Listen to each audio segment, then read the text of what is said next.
Hello, welcome to Giggles and Gratitude. I'm Dena. And I'm Tia, and today is October 27th, 2024. Yes, Tia. How was your week, my friend? It was good. It was really good. Good. Here we like to talk about things that we're grateful for and we have gratitude for during the week, things that made us giggle. And then Tia always has some great inspirational quotes to share from Christian leaders that we both find inspiring. Sometimes I do. Or a lot of times I question Tia and pick her Christian brain. Put her on the spot, that kind of thing. But this week I have more about into my secular life. Things that I did and things that happened to me. But I'm grateful for some of them. Not all of them. We don't talk about politics here, but everybody knows we are voting now. And we have early voting in our area. I'm not sure that's the same from state to state when early voting starts. I don't know, but we're in the southeast. And I thought, I'm going to go do it. I'm going to do it. It's hard for me to be away from my mom for too long, but I thought I'll do early voting because early voting will be less people than election day. So there's a couple of places to vote in my hometown and one near the house. So I went to that one. So I pulled up. Well, I expected a line, but it was wrapped around the building kind of line outside. And it was a beautiful day. I thought, well, the weather's fine. So I'll just take my phone and play games on my phone and stand in line. So I got into the line. There was very nice people in front of me and we talked and we scooted up very slowly. More people got behind me, so there I was, and we were all talking and laughing. And I thought, this is fine. It's perfect weather. Not too hot, not too cold. Well, my little tummy started rumbling. And I know you can identify this with this, Tia. We both have digestive issues. And I thought, ruh-roh. And I know the bathroom at this place, it's the bottom of an old school, the basement of an old school. The bathroom, it used to be a supply closet, and the toilet is just pretty gross, pretty disgusting, and it's right in the line. In other words, you can hear everything that goes on in this bathroom, and the line is wrapped around the bathroom door. So I thought, I can't do that. Just let it pass, let it pass. Now, when you were having your issues that you've talked about with your tummy, and you were out, was there any kind of psychological tricks you could do to, like, go to a happy place to stop it? There was no happy place. I mean, it was going to come or... You can't, it's not like you can't. tinkle. You can hold a tinkle, sort of. I can't as much as... Kinda. Yeah, when you're The young. older we get, the harder it is. But And I'm like, doing it, well, it's not working. Yeah, so I thought, well, I'm going to have to bow out of here. I can't do this.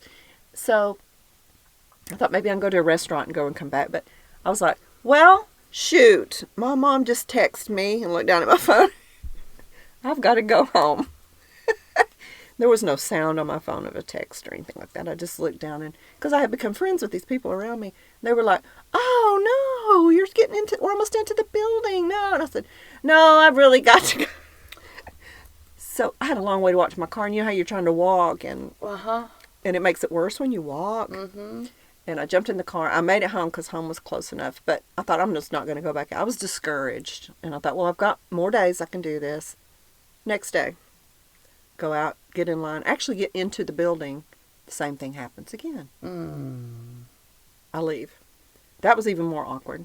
The third time I go back and think, I'm not going to talk to anybody so it won't be so awkward about leaving. I'm just going to be stone-faced and be this rude person that's just looking down, and nobody will notice that I slip out. So the same thing happened again. And I said, the woman said, oh, you're just so close. You've got to go. You've got to stay. I said, no, I think I'm going to come back. I have an appointment and I'm just having to wait too long to go. So it had to become psychological at that point. You know, me thinking, I bet y'all have to go to the bathroom. Even when I went before I left. So it reminded me of when I look at books. If I go to a bookstore or a library, that happens to me.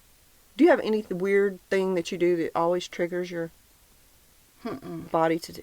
I don't know what it is. It's psychological. mine just either is or it isn't. I mean, there's nothing that triggers me. I get no warning. It's just like... I didn't either until I started getting infusions. Yeah, you start having treatment. So maybe I'm more soft than I think I am. Well, the fourth time I took Pepto-Bismol, I ate little Pepto-Bismol tablets, and I didn't eat. I thought, I'm getting up. I'm not going to eat any breakfast. Eat the Pepto-Bismol. Go get in line. It was iffy for a moment, but I made it through. So I voted. Yay me. So I am grateful that I live in a country where I can vote. Not always crazy about the options and the choices, but at least you can make a choice. And how do you feel about that? Have you voted yet? I'm going tomorrow. Because every day that I've gone, it's been, ours is not a building. The place that we vote, I mean, it's been an entire strip center. So the least amount of time that anybody's waited is like, that I know, is 2 hours. The least amount of time? Least. It took me 45 minutes because I thought I'm going to time it. But the other lady said she had been waiting 2 hours, so I don't know what had slowed down the process, you know. Well, in our place, there's only 4 voting booths, is what I read. Yeah, I think that's what ours was too. But I live in a much smaller town than you do. But there was a lot of elderly people who were trying to understand, because our voting process is a little different. It was like, you put in a paper, use a machine, and then it prints the paper. Then you got to carry the paper. And I think it was just a little confusing for some of our elderly folks, you know. But I'm so glad I got it done. So that's my gratitude that I was able to do it, and it's out of the way. And I think it's great. That'll be mine next week, I can assure you. Yeah. And I think it's great that so many people are turning up, you know, whether they vote for the person you would vote for. It's participation is really, I think this is going to be a record amount of voting, in my opinion. So don't take that for granted. My mother couldn't leave. She did absentee voting. This was fairly easy to do. So could do that too. I think it's too late now, but all right. My car. So I did that. So I'm grateful for that. I have a little blue car, a little blue Toyota. Its name's Little Blue, coincidentally. And then I have my parents' car named Walter, who is a silver Mazda. Do you name your cars? No. You don't? No. Never have I done that in my life. You just call it my car? Is that how you refer to it? No, I just say... If you and Greg are leaving, you say, let's get in my car? Yes. Okay, Greg's car and your car. My car, yeah. Okay. Now, when my father passed away, my mother said, we haven't driven our car in a long time, and that's not good to have it sit there. Why don't you start driving? What became Walter. And Walter is a wagon, like a crossover vehicle wagon. SUV, kind of. Yeah, kind of. Well, it's not like a square. Yeah, I guess that would be an SUV. But Walter the wagon, and sometimes I call him Wally. But so I started driving Walter, and enjoyed it. It's a lot of things I enjoyed about that. It's up high. Little Blue's little, so Little Blue's low to the ground. But I like to scooter put around in Little Blue. Little Blue holds a lot. Little Blue's blend with me through so much. I've had Little Blue since 2010. So it's seen a lot of drama in my life, a lot of crud. I've cried a lot in that car. I've sung a lot in that car. But I stopped driving it. I ignored Little Blue. I would hop in Wally, because Wally's radio was better and seats were more comfortable. Seats were heated. And okay. Wally is short for Walter? Yeah. Okay. Yeah. So, and Wally's younger than Little Blue.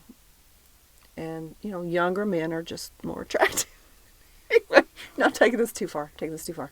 So my point of my story is my dad has bought me any car I've ever owned. I've never bought my own car. I'm not bragging or anything, because there's nothing really to brag about. But since I was 16 years old, every car I've had, my dad has just like, I'm getting you a car. Go pick it out.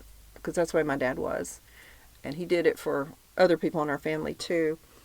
And so I was driving along thinking about how both these cars still that my dad bought and provided for us and his family. So I'm grateful for that. But I began to ignore Little Blue. And you can't ignore a car. Year and a half I haven't driven Little Blue. So I thought, I'm going to take Little Blue, covered in pollen, and go wash it and go just say, look, start one end and go to the other, because I don't want to ignore my little car, because it's been so good to me. And I couldn't get it to start. Imagine that. So I had to jump it off. The tires were flat just from just sitting. So I had to pump up all the tires with a little pump my mom got me. It's a little portable pump Did that. Went through the car wash. At every stoplight, it would go dug, dug, dug, dug, dug, dug, dug, and shake all over. I thought it was going to stop. Got through the car wash. I went to the garage, and they said, this is going to take all day to do this. So, you know, you're going to have to come back and plan for that. So I haven't done that yet. But I've been driving Little Blue around just a little every day, like around the blocks, walking distance from my house in case I have to walk. But I was thinking, why are you putting so much into this car? You know, it's old, 2009, I think it is. And it's got a lot of miles on it. I just can't let go of it. It's just something about that car and attached to my dad and going around in it. And so I just felt, I laughed at myself what I was out there doing to try to get this car started. But I felt such gratitude. I almost started crying. And you know me, it takes a lot to make me cry. Just grateful for my dad. It makes me think about my dad and what he did for all of us in the family and how generous he was. And that was like a day and a half worth of my week. So that was the other thing I did this week. So that was another gratitude. And then a giggle, a fun thing. I know you don't agree with it, but I went to a haunted house with my niece. It's out on a farm. And it was to raise money. A portion was to raise money for a policeman's family. A policeman was killed. I think it's been probably a year now in the line of duty. So it was to raise money for his family. So I thought that was good. Well, my niece, it was my niece's daughter that was going. My niece decided to go too. And she said, now, I'll say her name, London. That's my great niece. She may chicken out. If you buy tickets in advance, which you need to do because the lines are so long, you're not going to get your money back. But she's going to she could chicken out. She's never been to a haunted house. And I said, well, I'll go with that thought. She's 10. So we show up, get out of the car, and it's kind of out in a pasture, and you're waiting to go in. Well, all of a sudden, the scariest clown you can imagine comes out of the woods with a chainsaw and is running right toward us. Well, I start screaming and hiding behind the family, you know, my niece, holding her in front of me. My great niece, who was 10, stands her ground. The clown comes right up to her with that chainsaw right at her face. You know, they had the chain out of it, I hope, the blade out of it. But it's running with its off. And she says, hey, what's up? Hey, what's up? And goes through the whole haunted house, just strolling along, saying, hey, what's up with you? And people jumping in. I am just dying back.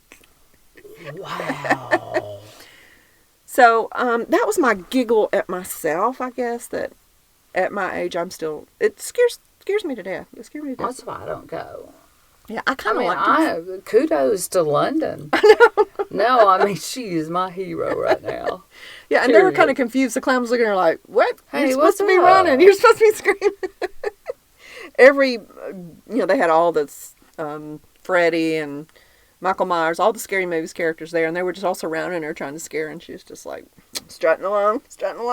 So she's a better man than me. So that was fun. A better man than you? Yeah, a better girl than me. Okay. She's more of a man than me, that's for sure. But this time of year, I think I like to get scared. I know it's a tricky subject when it comes to Christianity. But I just keep the idea of fun. You know, we're just silly family get together having fun like that. It's not, we don't decorate or anything like that. And I discovered, Tia, that, do you know what duck nails are? What? Duck nails. They're in style now. I know you keep your nails perfect and get them done regularly, and they always look great. And duck nails are, did you see the picture? These are duck nails. That's what's hot right now. And I'll put a picture in our show notes. What do you think? Well, I don't know. Do they use them to eat? They do look like shovels or spoons, don't yes, they do. Well, duck nails are a nail style that imitates the shape of a duck bill. It's real wide at the tip and then narrows to the back. And this, when I was in beauty school... Mine are completely opposite. Yeah. Mine are called the coffin. Coffin shape. That's my favorite, too. Very narrow and then squared. Yeah, that's what I like, too. Rounded corners. Slightly rounded corners. Those are perfect. But these are also called trumpet nails. And they're just edgy. They're youthful. So if you want to appear younger, you could get these big. I would never, ever. I just don't think they're attractive. And how, I mean, there's no way you could pick your nose. No way. I would hope you wouldn't be picking your nose, but that's beside the point. All right. And I mean, I could let you speak. Do you have any? Did you do anything this week? Well, yeah, I did a lot this week, but I just thought this was fun. I found this on my sister's Facebook. Oh, okay. And shout out, sister. And I liked it, but of course she would have had an author that.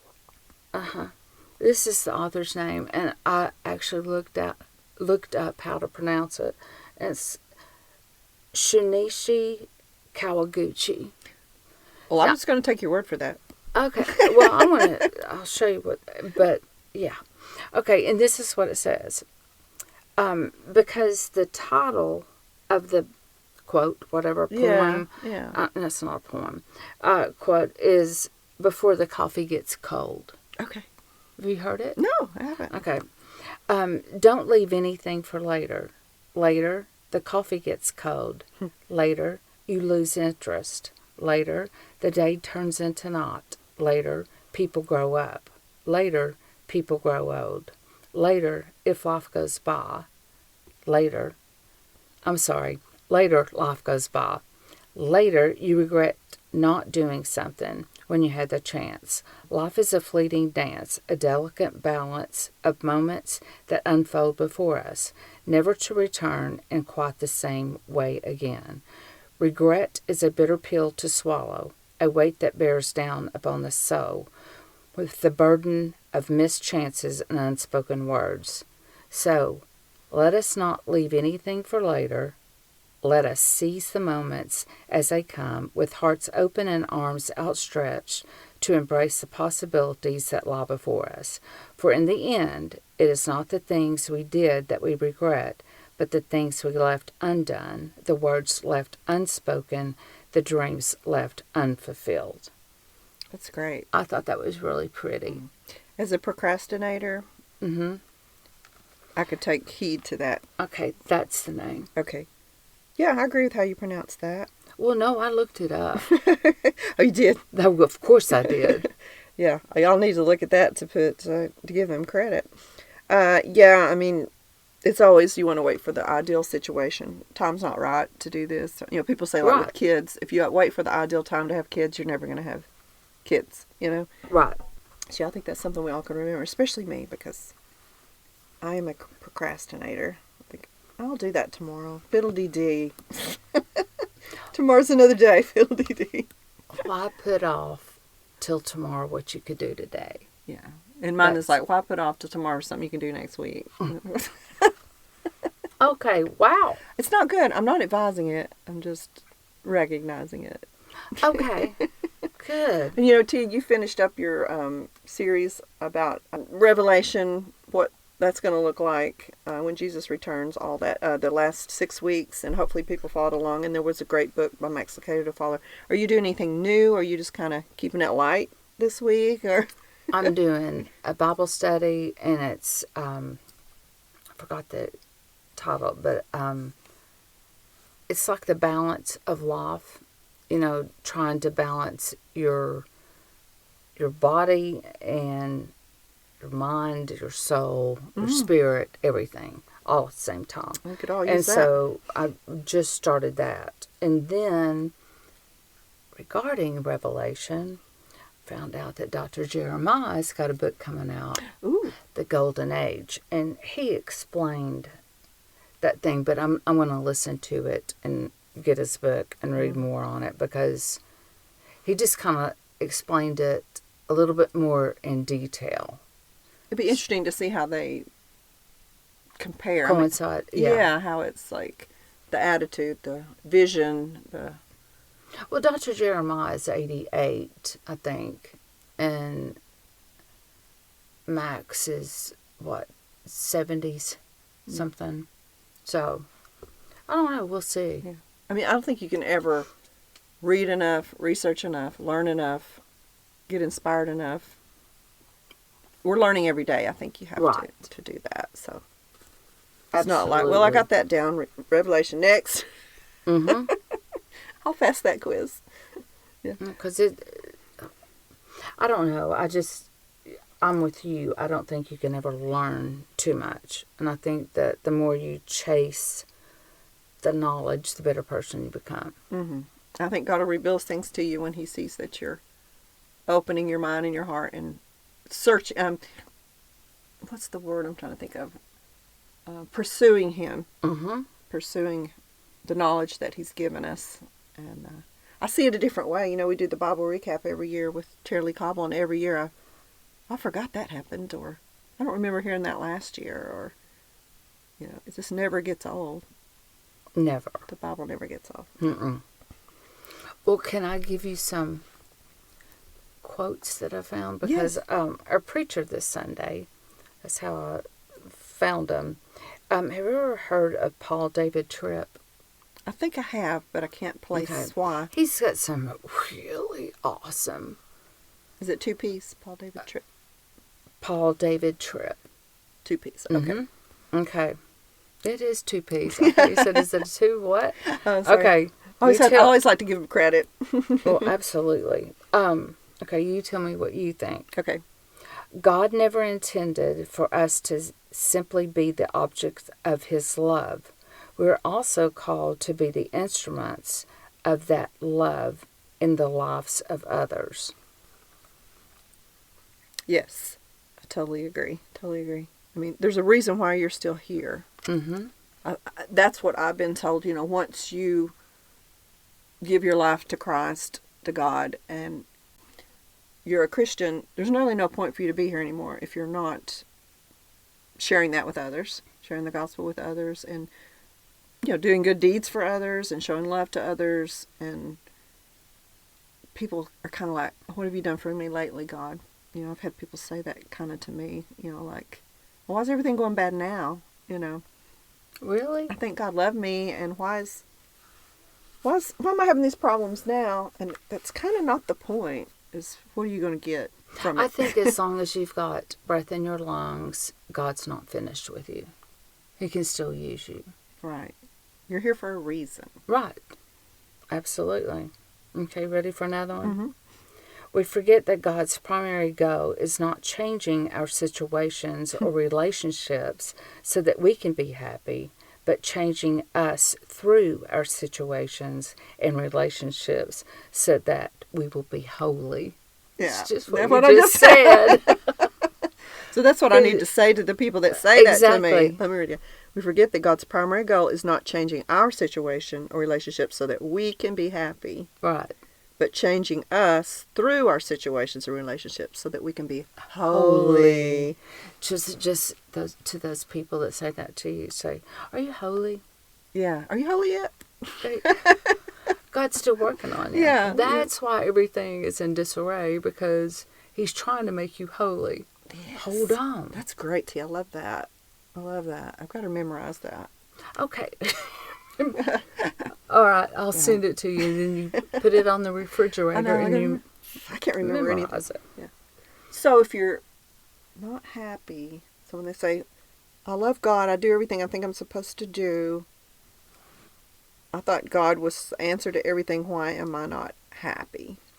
Yeah, I've said that to somebody one time, and they said, that's not the goal in life, to be happy. And I thought, what are you talking about? I said, I just don't think you're willing to be happy. That's not my goal. So they were smarter than me. Goal is to be holy. Okay, I'm sorry. It is to be holy. Okay. The cross guarantees that even in your darkest moment, God will never turn in disgust and walk away. There is no rebellion, no weakness, no foolishness, no evil of heart that the cross can't defeat and that grace can't transform. Let me see. This is Paul. These are all Paul, right? Mm-hmm. Cross guarantees that even in your darkest moment, God will never turn in disgust and walk away. Right. Whew, and that's isn't a good that thing. wonderful? Yes. I have been pretty disgusting. Oh, that's what I did. I went, when I read that. There's no rebellion, no weakness, no foolishness, no evil of heart that the cross can't defeat and grace can't transform. You know, that's a good quote for people in prison. You know, you and I have talked about how prison ministry really appeals to us. Mm-hmm. And that's something that you could really remind people of in that ministry, which we still need to pursue that when I have more time. Well, yes. I don't know how we could work it in right now, but we need to. But I mean, I think that's for everybody, not just people in prison. I mean, because like Jesus took every one of our sins before we were even born and took them to the cross, and he died a criminal's death, and he was the one without sin, and all of us were. So it's nothing we can do right now in our lives that would make God turn away from us. Right. That word foolishness really stood out to me. Yeah, I have been foolish. Yeah, me too. Okay. There is a God of awesome grace who meets his children in moments of darkness and difficulty. He is worth running to. He is worth waiting for. He brings rest when it seems like there is no rest to be found. Dena. Exactly. Because you're the one that sits up. Yeah, I can't sleep. And not. Okay, you just have to say, give me rest. You know, I did that last night. You did? Yes. Did it work? It did. Thank you. Yeah. I laid there and I said, Dena, just lay here with your eyes closed and ask God to just give you peace. You know, even if you can't sleep, just give your mind peace and calm. Of course, I fell asleep once I did that. Mm-hmm. But I thought, no, just lay here, and almost felt euphoric in a way. Like I felt like I was filled with a peace in my brain, and almost like I'd had a little bit of wine, even though I hadn't. Once I did that, and I guess that was God answering that well, it was call Holy for peace. Spirit in you that was just soothing you, where you could just like shut the mind off and go to sleep. Yeah, I had so much in my brain. I was going through my phone and looking at all the horribleness, stupid, between blue light and the. That's why you. It makes me crazy. Yeah. Do you put your phone aside? I mean, I don't get on social media. I don't get on just because of that. At night, do you have your phone nearby in case it rings, or do you keep it? I have it on the nightstand, face down. Face down. Mm-hmm. That's good. See, I gotta keep it. I keep it like in my bed, like under my pillow. There's no way I could do that. Yeah, I can't solve the world's problems, but. Yeah, I actually thought of our conversation. I thought, all right, there's your chance to test that out and to trust God and just have Him. Yeah, it worked. Next thing I know, the alarm's going off. So I went to sleep and didn't realize it. I felt like I didn't, but hours had passed, so it worked. Was Boogie snuggled up beside you? Yes, of course. God, that always helps to reach out. And yes, it does. Feel a warm pop. Okay, I've got one more. Okay. Okay. Again, still Paul David. Okay, I'm liking him a lot. Me too. Now, do you know anything about him? I don't want to put you on the spot. Is he young, old, or author, I guess? A pastor? I think he's 73. Okay. I think. That's a random number to pick. I think he's 73. Maybe. 73 and a half. I don't know. I'll look he's it in up his 70s. Again. Okay, well, I just thought that was pretty specific. We must begin by admitting that people and situations do not cause us to speak as we do. Our hearts control our words. People and situations simply provide the occasion for the heart to express itself. That's my favorite one of all. Okay, interpret that for me. I'm going to stare at it. Okay. Really?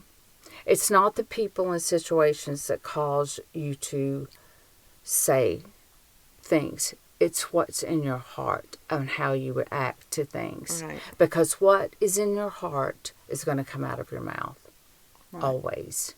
Right. So it's not situations, it's not people that, like, well, they just made me so mad. And no, what's in your heart's going to come out of your mouth. Right. So you can't blame it on somebody. You know what I'm saying? Yeah, right. Don't let people control your... If you're steady in your heart and peaceful in your heart... Oh, is that him? Mm-hmm. Oh, he looks He's like 73 a character. years He old. looks good for 73. pastor, award-winning author, Paul David Tripp. Mm-hmm. Cool. I'll have to check him out. Yeah, 3 people could witness the same thing and feel it 3 different ways. You know, it's feel it, but what's in their heart is actually who they are. Yeah, how you handle it, I guess is what I'm saying. Like, why aren't Exa- you more upset? Why aren't you angry like I am? You know, one person could throw something, another person could be, I'm so mad, and the other person could be like, well, I'm sorry that happened, but it's not going to control my day and control my life. And it's the strength you have to call on, you know, and the knowledge you have to call on to deal with things. I totally agree. I mean, I totally deal with things differently now than I used to.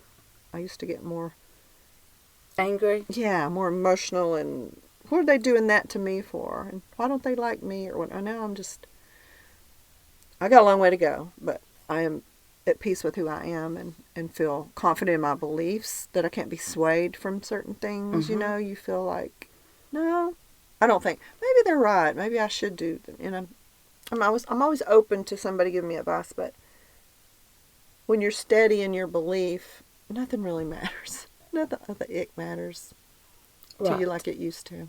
It's a great place to be. We've talked about that many times, but I'll slip up and forget sometimes. You do? That's already figured out. Yeah, sometimes I'll think, I'm so disappointed that happened. And then I think, I get disappointed and I get my feelings hurt and everything, but I do try to react way different than I used to. Yeah. And not just go, yeah. I try to think it through and think through somebody else's perspective and sleep on it and weigh it in the grand scheme of life. Is that something worth blowing up a relationship over? Usually it's not, you know. Right. Yeah. All right. I like those tea. I really like him. I hope you'll bring more stuff from Paul. Well. And his mustache. Okay. And his mustache. He looks like killed fun. Me as you went, well, he looks good for 73 years old. He is. He's handsome. Well, good. Yeah. That might be a really old photograph. It could be. Who knows? I don't know. All right, have you got anything else on ducks? I do want to add real quick. We're going to do Tia time. Do you have anything else? Do you have any other? I'm done. Okay. Darling. Dolly Parton, your and I's favorite. We did a whole episode dedicated to her. The only person we've ever done a whole episode about. We'll do one again about somebody that's special to us. She has a cookbook out with her sister. I'm sure you're aware. I thought it would be a great Christmas gift for someone.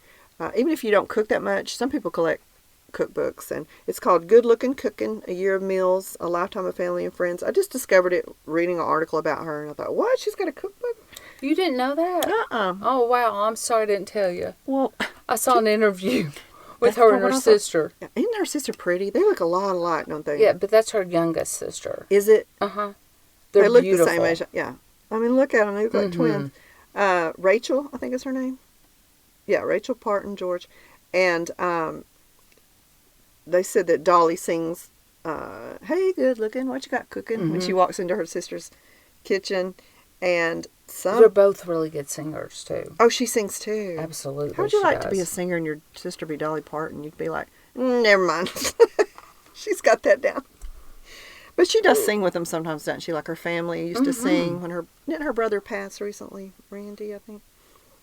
But anyway, they've got like, it's great for Christmas, like they said, or even Thanksgiving. You'll learn how much butter or whipped cream goes into a Dolly dollop. So she'll say like, add a Dolly dollop of butter or a Dolly dollop. It's a measurement, which I thought was really cute.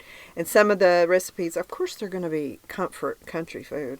Country ham and biscuits, barbecue spare ribs, meatloaf, slaw of many colors, mac and cheese, strawberry shortcake. I just think that sounds fun. Obviously, she doesn't eat any of this. I wonder about that. How does she do it? I read one day her diet method is take one bite of everything. Like she'll go through the buffet at the Thanksgiving dinner, get everything, just take a bite of each thing. She just wants a taste. Now, I don't not recommend that because I don't know if you can get enough nutrition doing that, but whatever she's doing, she's looking good, feeling well. Good. Got her energy. Doing extremely well. Yeah, she never stops. So I'll include a link to that, but I just wonder if my sister might like that. Of course, she listens, so want. Ooh, the banana pudding on the cover. Yum, yum. Now that probably is the one, but I have not had banana pudding like my aunt used to make it since she passed. So it's kind of spoiled for you. Yeah. Because what is your idea of a good banana pudding, like banana ratio to? Yeah, I don't make it. Yeah, I mean, it's like, you like more whipped cream than, there used to be a restaurant we go to and it had a lot of whipped cream and less bananas. I like more pudding than bananas. I like, more pudding than, not a big whipped cream. Oh, you're not? So you like the pudding part, the banana and the crunch? Yes. The vanilla wafers, yeah. So I'll include a link. Looks yummy. Now I'm hungry. All right, we're going to get out of here so Tia can do her Tia time. I have no idea what it's going to be. I can't wait to listen to it myself. And Tia, I think I've said before, I listen to you record it, and then I edit it, and I really hear it the second time around. I don't really hear it until I listen. Yeah, because you're concentrating on what you're saying. Yeah, you're trying not to screw it up. Yeah, but I do every single time. Yay, Tia. But the one last week, if you guys haven't listened to our Giggles and Gratitude of 1020 about God has been around. To speak in Yeah, people think God didn't exist. God is the Word. Proof. The Word is God. And God is the Word. Yeah. Which was hard to read, but great to hear. You know. Yeah. If He is the Word, then the Word is God, and God is. God is the Word. That song, What's the Word? It's God. Mm-hmm. What was the word in that song? Up. Word up. Word up is God. All right. I'm going to stop. I'm behind. All right, Tia, I love you very much. We hope you'll listen to our Bachelorette recap. It seems so funny to say that after we're talking about God. No, no. Boy, is it. Bachelorette recap on Wednesdays. It's almost over. We're coming to the home stretch. So it's fun. It's fun, and we laugh at it. All right. We thank you guys for listening. Love you, everybody, and Tia time is next. Bye. Bye-bye.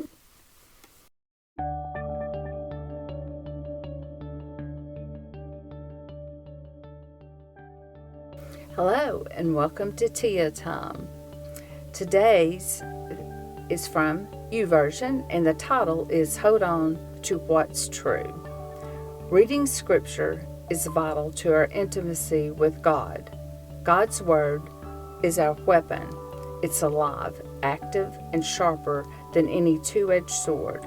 And when we hide Scripture in our heart, it helps us battle with the forces of evil. We have an enemy, and the last thing he wants us to do is to trust God and His Word. Our spiritual enemy wants to keep us in a place of doubt and insecurity. But when we know who we are, we can confidently demolish every lie that distracts us. Below are some common lies we all believed, and the truth we need to remember to overcome them.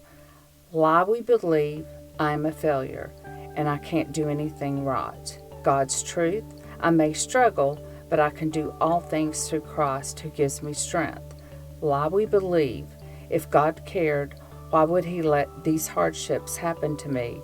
God's truth, I know that God causes everything to work together for His glory and my good. God's grace is sufficient for me, and His power is perfected through my weakness. Lie we believe, I'll always be this way. God's truth, I can change because I belong to Christ. The old me has gone and the new me is here. Think through the lies you've believed. It's easier to entertain lies when we allow them to become a part of us. But once you recognize the lies you've internalized, you're halfway to victory. God gave us His Word so we could know the truth, and it's His truth that sets us free. Let's start living more like the conquerors we are and apply the life-giving, hope-delivering, and devil-kicking power provided to us through God's Word. I do think this one's yummy because if we actually lived it and don't believe the lies that we think of ourselves or the lies that people tell us and believe in what God has said about us, we're there. I mean, we are conquerors. So I hope everybody has a blessed week.